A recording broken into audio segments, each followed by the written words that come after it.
Good morning, class. Today I'll be discussing the key terms of forgiveness in both the Catholic and Jewish communities. I'll be talking about the ways that this is portrayed and when it occurs in their religious calendar. For Jews, this occurs at Yom Kippur, which is celebrated once a year and begins on the evening of Tuesday the 18th of September and finishes in the evening on Wednesday the 19th. And also how Christians can be freed of their sins and be forgiven through reconciliation at any time they want at a local church. What is forgiveness? Forgiveness is the act of pardoning an offender. In the Bible, the Greek word translated literally means to let go, as when a person does not demand payment for a debt. Jesus used this comparison when he taught his followers to pray, "Forgive us our sins, for we ourselves also forgive everyone who is in debt to us." In Christianity, forgiveness can be partaken whenever you need, even if you are not in a church. Generally, forgiveness is completed through the sacrament of reconciliation, one of the two sacraments of healing. There are 8 steps that one must take to be forgiven. These steps are the following.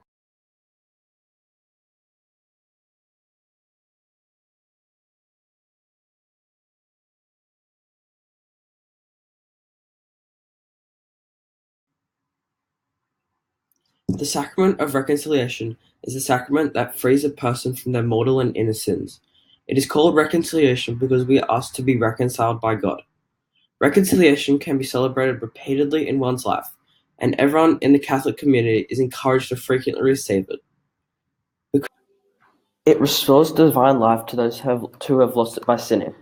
After completing the sacrament, the candidate is right with God, and the sins have been forgiven and are in a peace within their mind and soul.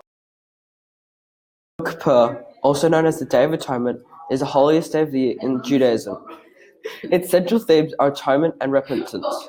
Jewish people traditionally observe this holy day with an approximate 25-hour period of fasting and intensive prayer, often spending most of the day in synagogue services.